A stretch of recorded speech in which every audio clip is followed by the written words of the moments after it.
नमस्कार दोस्तों, SK excellence tutorial में आप सभी का स्वागत है। साथियों, आज हम लोग 10th क्लास का मैथ अध्याय 3 का बेसिक अध्ययन कर रहे हैं और इसका जो है पार्ट 2 देखेंगे।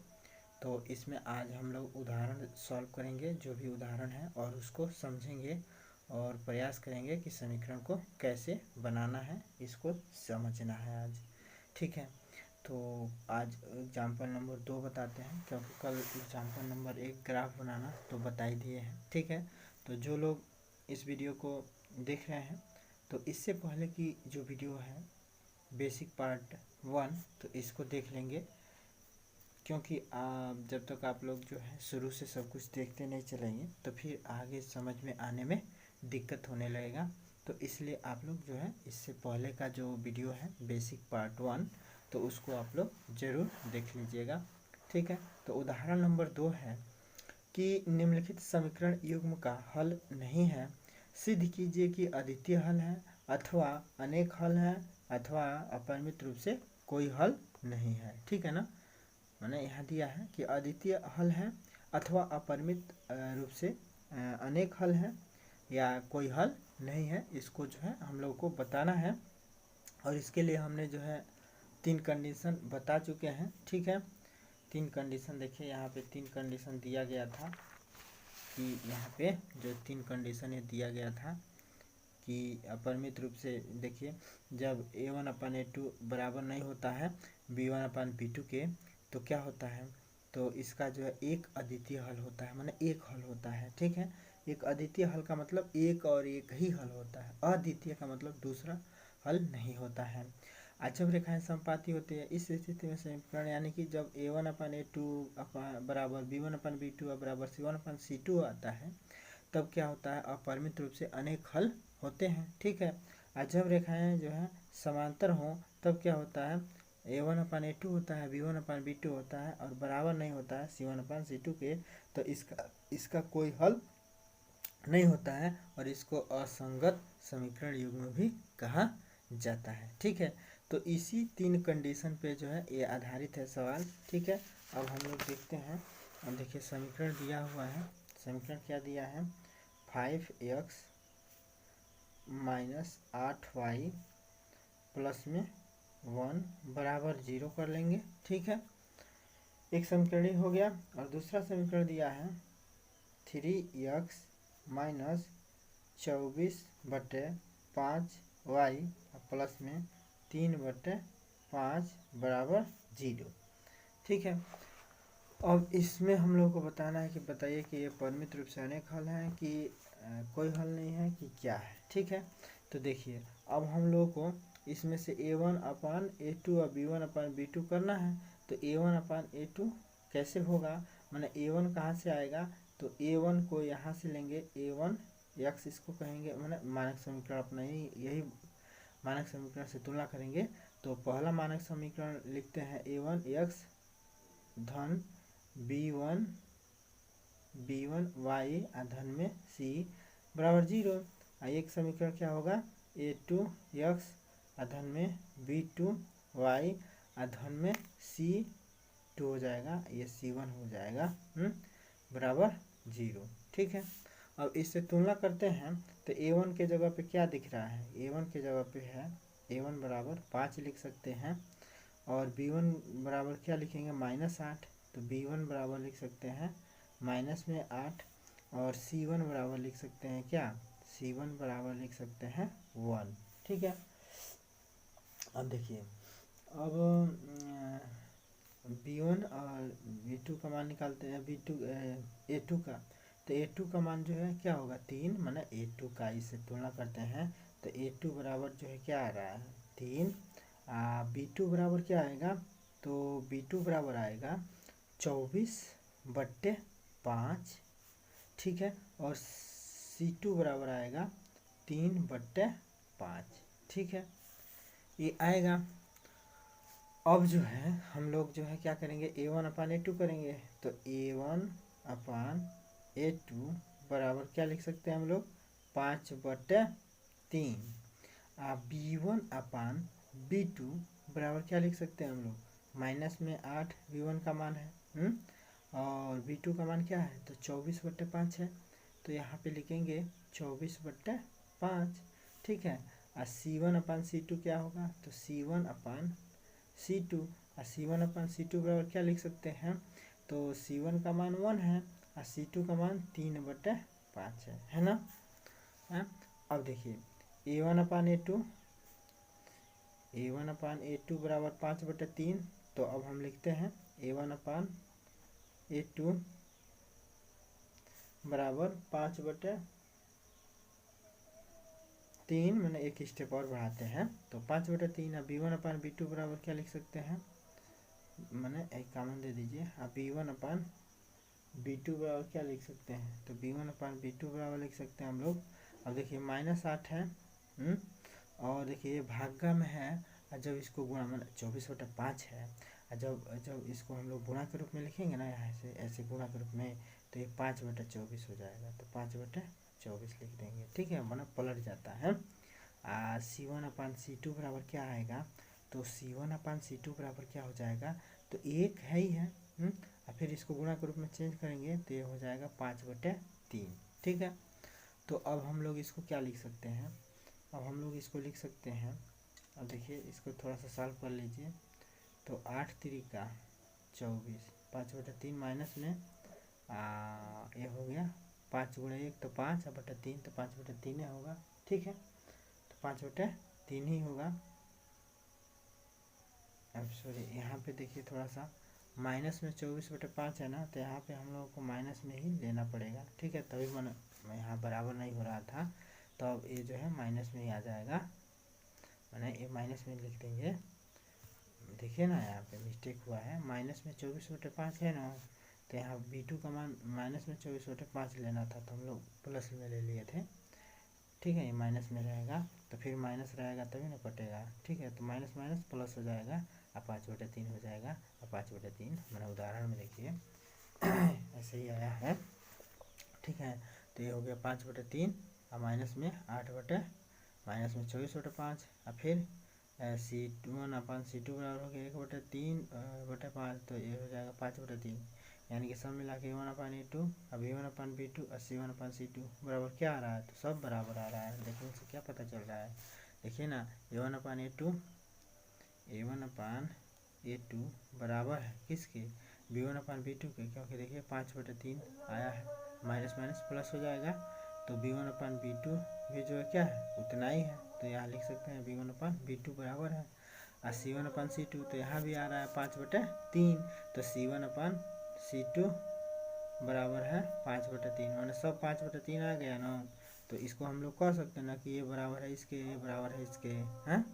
तो जब ऐसा कंडीशन मिला, मैंने कहने का मतलब ये है कि देखिए ना A1/A2 बराबर भी कितना है 5/3 है, हैं, अब A1/B2 बराबर कितना है 5/3 है, हैं, और C1/C2 बराबर कितना है, तो 5/3 है, तो ये आपस में बराबर नहीं दिख रहा है, तो इसी से न तुलना करके इसको कह देंगे कि ये बराबर है। तो जब ये वाला कंडीशन मिला, तो ये वाला कंडीशन हम लोग को क्या बताया गया है, देखिए जब ये वाला कंडीशन मिला तो यहाँ हम लोग बताया गया है कि जो है क्या होता है, इसके अंततः अनेक हल होते हैं। देखिए ना यहाँ पे जब तीनों बराबर हैं A1/A2, B1/B2 और C1/C2, तो जब तीनों बराबर हैं तो हमारे अपरिमित रूप से इसके क्या होते हैं, अनेक हल होते हैं, तथा हम लोग कह सकते हैं कि इसके अपरिमित रूप से अनेक हल हैं, तब हम कह सकते हैं कि इस समीकरण का अपरिमित रूप से अनेक हल है, तो ठीक है। तो यहाँ जो है देखिए उदाहरण में भी ये दे रहा है कि अतः इसके जो है अपरिमित रूप से अनेक हल है, ठीक है, तो अपरिमित रूप से इसके क्या होंगे, अनेक हल होंगे जब ये वाला कंडीशन आया तो, ठीक है। अब जो है तीसरा उदाहरण हम लोग देखते हैं, कह रहा है कि रोमिला एक स्टेशनरी की दुकान में गई और 9 रुपये में 2 पेंसिल और 3 रबड़ खरीदी। उसकी सहेली जो सोनाली है ने रोमिला के पास नई तरह की पेंसिल तथा रबड़ देखी और उसने भी 18 रुपये में उसी तरह की 4 पेंसिल और 6 रबड़ खरीदी। इस स्थिति को बीजगणितीय तथा ग्राफीय रूपों में व्यक्त कीजिए, ठीक है। तो देख लीजिए, अब देखिए रोमाली एक स्टेशनरी की दुकान पर गई और 9 रुपये में 2 पेंसिल और 3 रबड़ खरीदी। यहाँ देखिए 2 पेंसिल मूल्य नहीं दिया है, 3 रबड़ खरीदा, लेकिन कितना रुपए का एक है ये नहीं दिया है। ठीक है, तो इसके लिए हम लोग क्या करेंगे कि मान लेंगे कि एक पेंसिल का मूल्य कितना रुपया है, तो x रुपया है, और एक रबड़ का मूल्य कितना है, तो y रुपया है। ठीक है, एक पेंसिल का मूल्य x रुपया है और एक रबड़ का मूल्य y रुपया है, तो दो पेंसिल का मूल्य कितना हो जाएगा भाई, एक पेंसिल का मूल्य x रुपया, तो दो पेंसिल का मूल्य 2 गुणे x होगा। अब देखिए एक रबड़ का मूल्य y रुपया, तो 3 रबड़ का मूल्य 3 गुणे y होगा ना। इन दोनों का योग कितना है, तो 9 रुपया। इन दोनों का योग कितना है, तो 9 रुपया, क्योंकि 9 रुपया टोटल दी है। ठीक है, तो इस तरह से समीकरण बन गया 2x + 3y बराबर 9। ठीक है, अब जो है दूसरा है कि 18 रुपया में उसी तरह के उसने 4 पेंसिल और जो है 6 रबड़ खरीदा। तो 4 पेंसिल, चूँकि एक पेंसिल का मूल्य x रुपया, तो 4 पेंसिल का मूल्य कितना हो जाएगा, 4x होगा कि नहीं, गुणा करते हैं ना। और 6 रबड़ का मूल्य कितना हो जाएगा, तो 6y हो जाएगा, क्योंकि एक रबड़ का मूल्य y रुपया है। ठीक है, तो इस प्रकार हम लोग लिख सकते हैं कि 4x + 6y बराबर 18। ठीक, ये समीकरण बन गया।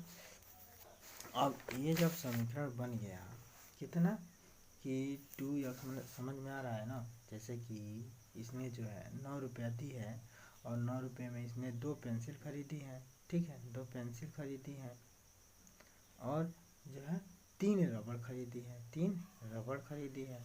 तो भाई एक पेंसिल, मान लेते हैं कि एक पेंसिल का मूल्य कितना है, x रुपया है, तो 2 पेंसिल का मूल्य 2x होगा कि नहीं, मैंने 2x होगा। अब प्लस में जो है क्या होगा, 3 रबड़ का मूल्य, तो 3 रबड़ का मूल्य क्या हो जाएगा, एक रबड़ का मूल्य y रुपया मान लेते हैं, तो 3 रबड़ का जो है 3 × y होगा ना। इन दोनों का योग कितना रुपया है, तो इन दोनों को खरीदने में उसने 9 रुपया दिए है, तो बराबर कर देंगे 9। यही ना, इतना धन इतना बराबर 9 हो गया। ठीक है, उसी तरह से दूसरा समीकरण बनाया है। ठीक है, तो इस प्रकार जो है 2 समीकरण बन गया है। अब 2 समीकरण बन गया। दूसरा समीकरण है 4x प्लस में 6y बराबर 18 दिया है। तो अब इसको जो हम लोगों को ग्राफीय निरूपण करना है, यानी कि ग्राफ बनाना है इस समीकरण से। तो अगर हम लोग पहला समीकरण लें, पहला समीकरण, तो पहला समीकरण से जो है y बराबर कितना होगा ये बना लेते हैं हम लोग।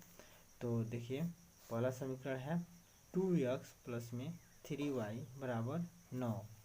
तो 2x को इधर लाते हैं, तो 2x को जब इधर लाएंगे तो 3y बराबर लिख सकते हैं 9 - 2x लिख सकते हैं, या y बराबर क्या लिख सकते हैं, तो 9 - 2x बटे 3 लिख सकते हैं। ठीक है, तो y बराबर कितना हो गया, 9 - 2x बटे 3। ठीक है, तो इससे एक हम लोग टेबल बना लेंगे। ठीक है, टेबल बना लेते हैं। तो इससे अगर एक टेबल बनाते हैं तो देखिए यहाँ पे x करते हैं, यहाँ पे y। ठीक है, बताया भी है इससे पहले वाले वीडियो में, तो आप लोग उसको भी देख लीजिएगा। ठीक है, अब देखिए x का मान अगर हम लोग कितना ले लेते हैं, x का मान 0, कोई भी मान ले लेना है x का। ठीक है, तो y का मान ऑटोमेटिक आ जाएगा। ठीक है, तो x का मान अगर 0 लेते हैं तो y का मान कितना होगा, यहाँ x के जगह पे 0 रखते हैं। देखिए तो 9 - 2 x के जगह पे 0, अब बट्टे में जो है क्या होगा 3, तो कितना हो जाएगा, ये हो जाएगा 0, तो 9/3 होगा। और 9/3 का मतलब 3 से ही काट देंगे, तो 9/3 का मतलब 3 × 3 = 9 यानी कि 3। ठीक है, तो यहाँ हो जाएगा 3, तो y का मान ऑटोमेटिक 3 हो गया। अब देखिए x का मान अगर हम लोग कितना ले लें, x का मान 3 ले लेते हैं। ठीक है, x का मान 3 ले लेते हैं, तो x का मान 3 लेंगे तो 3 दूना 6 हो जाएगा, और 9 में 6 जा 3, तो 3/3 होगा। और 3/3 का मतलब क्या, 1, मैंने नहीं समझ में आया। यहाँ पे देखिए 9 और -2 गुणे x के जगह पे कितना लेना है 3, तो 3 लेते हैं, बट्टे में जो है क्या रहेगा 3 रहेगा ना। तो अब देखिए 9 - 3 दूना 6 होगा, तो 6/3, तो 9 में 6 जा 3, 9 में 6 जा 3/3, तो 3 से 3 कैंसिल, 1 हो जाएगा। ठीक है, और फिर जो है कितना लिया है, 6 लिया है। ठीक है, तो 6 लेंगे, तो 6 दूना 12, और 12 में से 9 जा 3, और 3/3 होगा, तो कितना हो जाएगा -में 1। ठीक है, तो देखिए अब इन्हीं 3 बिंदुओं से आराम से एक वो ग्राफ बन जाएगा। ठीक है, तो ग्राफ बना लेते हैं हम लोग। ठीक है, इसे ग्राफ बनाते हैं इन 3 बिंदुओं को लेके। तो देखिए ये है हम लोगों का, मान लीजिए ग्राफ है, मान लीजिए। ठीक है, इसको जो है बस ग्राफ में यही करना है कि इसको बराबर बराबर डिस्टेंस पर काट लेना है। मैंने जितना डिस्टेंस यहाँ से ये लेंगे ना उतना ही इस पर भी ले लेना है। ठीक है, उतना ही जो है डिस्टेंस इस पर भी ले लेना है। ठीक है, और इसको लिख दीजिए 1, इसको 2, इसको 3, इसको 4, इसको 5, 6, 7, 8, यहाँ पे 1, 2, 3, 4, 5, 6। ठीक है, ऐसे लिख देंगे। अब 0 और 3 देखना है। तो देखिए मूल बिंदु है तो मूल बिंदु 0 0 होता है यहाँ पे। ठीक है, तो यहाँ से x अक्ष 0 है तो यहाँ से x अक्ष 0 का मतलब यही है। ठीक है, अब y का मान 3 है तो यहाँ पर जो है y का मान 3 ले लेंगे। ठीक है, तो एक बिंदु हम लोग को कहाँ मिला, यहाँ पे। ठीक है, अब दूसरा देखिए x का मान 3 लेते हैं तो x का मान 3, तो y का मान कितना है, 1 है। मैंने देखिए ना y का मान, तो इसको x अक्ष कहते हैं, इसको y अक्ष कहते हैं, ये भी जान लीजिएगा। तो x अक्ष पे कितना देखेंगे, 3, तो x अक्ष पे 3 देखा। ठीक है, y अक्ष पे कितना देखें, 1, तो 1 और 3 को मिलाएंगे एक सीधे में, यहाँ से थोड़ा डॉटेड करके 1 और 3 को मिलाते हैं तो यहाँ पे एक बिंदु आ जाएगा। आएगा ना, मतलब जो कटिंग होगा ना वहीं पे एक बिंदु होगा। ठीक है, अब देखिए x अक्ष पे 6 देखते हैं तो y अक्ष पे कितना देखना पड़ेगा, -1। तो x अक्ष पे 6 और y अक्ष पे -1 का मतलब इधर होगा, y अक्ष पे -1, तो y अक्ष पे -1 इधर। मतलब देखिए ये ग्राफ को समझ लीजिएगा, इधर जो है इधर सब धनात्मक होगा, इधर जो है सब धनात्मक होगा, इधर y अक्ष के इधर x अक्ष के इधर सब ऋणात्मक होगा।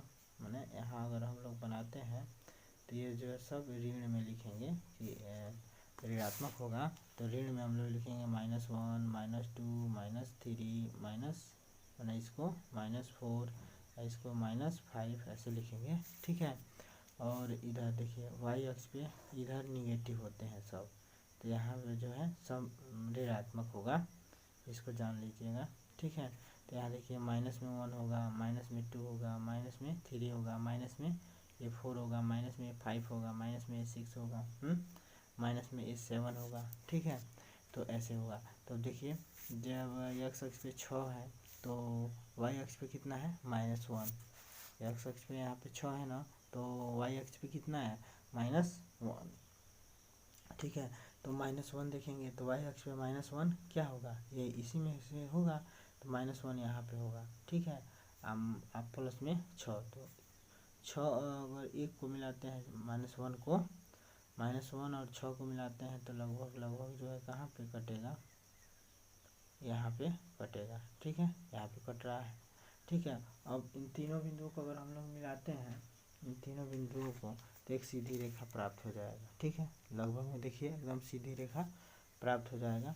तो यहाँ पर एक जो है सीधी रेखा हम लोग खींच लेते हैं। ठीक है, अब दूसरा समीकरण इसी का दिया है 4x, अब इसी का देखिए ना 4x प्लस में 6y, दूसरा समीकरण है बराबर 18।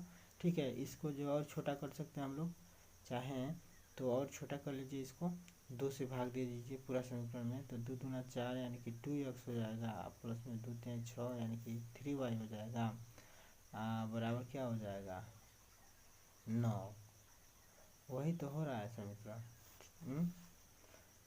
9 हो रहा है, तो इसको छोटा मत कीजिए। ठीक है ना, छोटा मत कीजिए, इसको ऐसे ही सॉल्व करिए।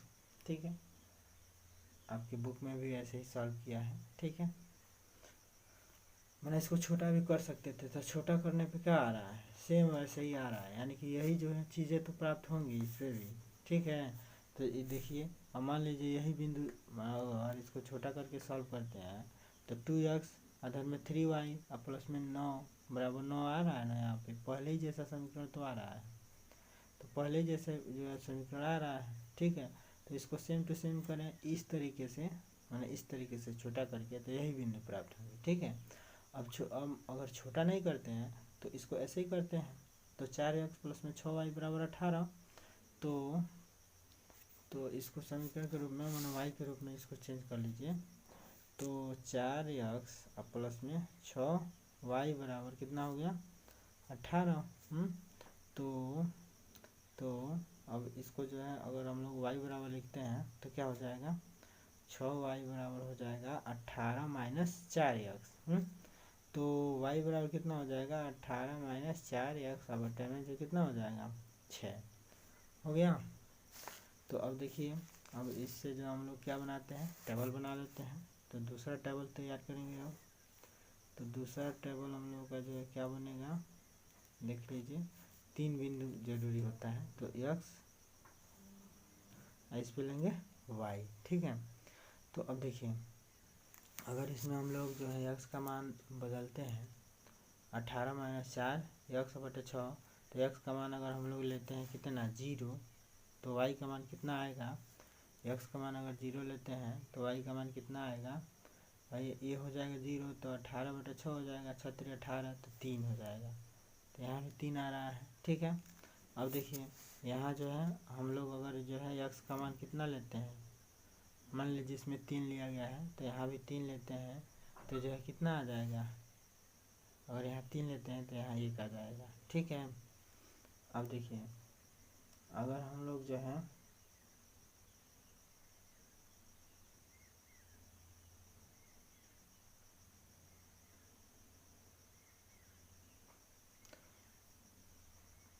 ठीक है छोड़िए किताब में कुछ और लिया है।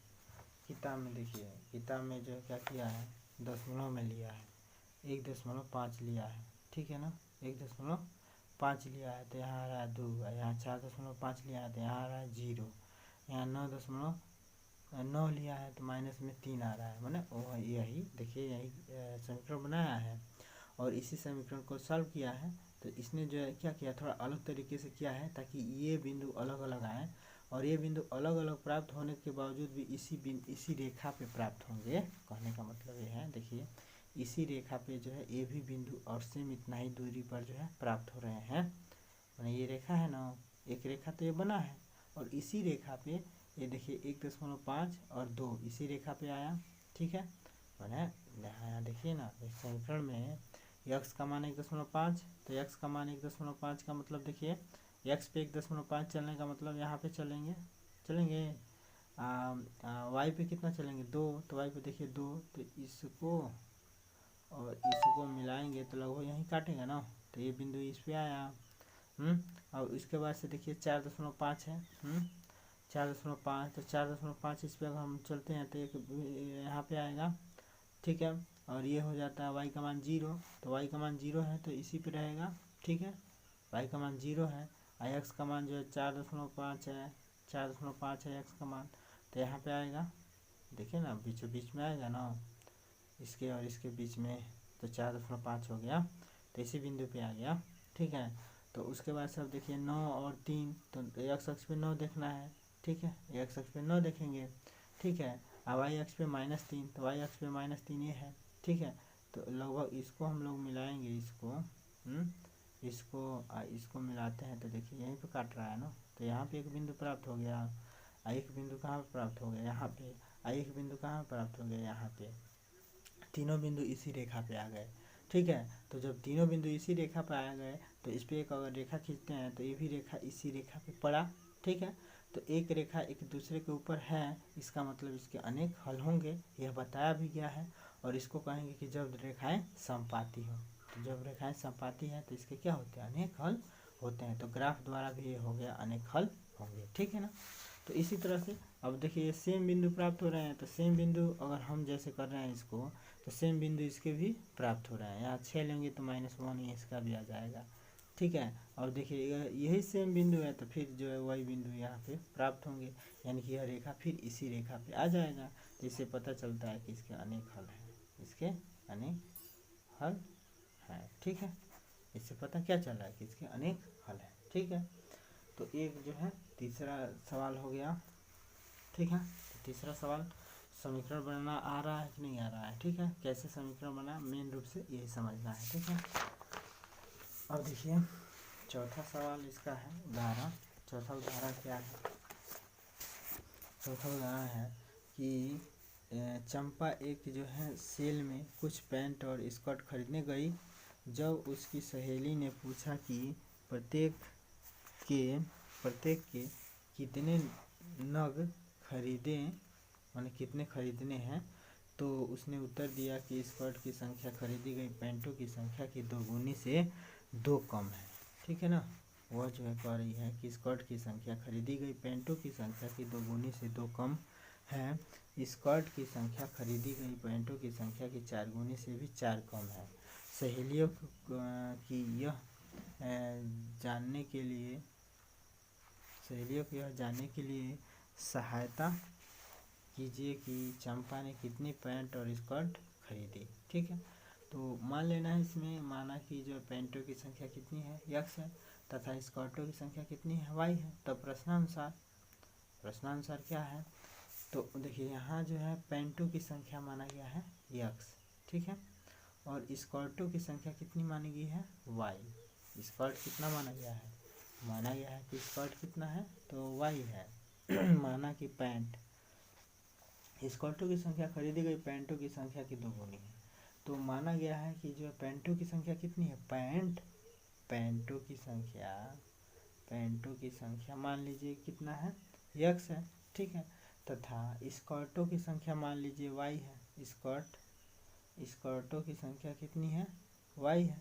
ठीक है, और पैंटों की संख्या कितनी है, x है।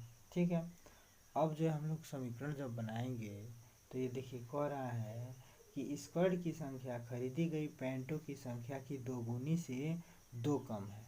जो स्कर्ट की जो संख्या है ना, ये y, ये जो है क्या है, तो पैंटों की, स्कर्ट की संख्या खरीदी गई पैंटों की संख्या की दोगुनी, तो पैंट कितना है, x खरीदा गया है। पैंट कितना माना है हम लोगों ने कि पैंट x खरीदी है, तो x के दोगुनी से 2 कम जो यह स्कर्ट। तो इसलिए कल 3A बताने से पहले आप लोगों को समीकरण बनाना जरूर बताते हैं। तो पार्ट 3 में समीकरण बनाना सिर्फ और सिर्फ जो है कल समीकरण बनाना बताएंगे। ठीक है, इसको थोड़ा लो लेवल से लेके चलेंगे कि समीकरण को कैसे बनाना है, और आप लोग कमेंट में भी ज़रूर बताइए कि समीकरण बनाना सीखना है कि नहीं सीखना है। ठीक है, अधिक से अधिक अगर कमेंट आता है कि सर समीकरण बनाना सिखाइए, तो अच्छे तरीके से जो है हम समीकरण बनाना सिखाएंगे। ठीक है, और बिल्कुल परफेक्ट आएगा आप लोगों को, तो फिर आगे सवाल समझने में दिक्कत नहीं होगा। ठीक है, क्योंकि यहाँ देखिए समीकरण ही बनाना है, यहाँ पर पानी में देखिए यहाँ जो है समीकरण ही बनाना है। ठीक है ना, तो यह समीकरण बनाना सीखना बहुत ज़रूरी है। ठीक है, तो कल बताते हैं, केवल समीकरण बनाना ही कल बताएंगे। ठीक है ना, तो चलिए तब तक के लिए इजाज़त दीजिए। बाय बाय, गुड बाय, जय हिंद, जय भारत।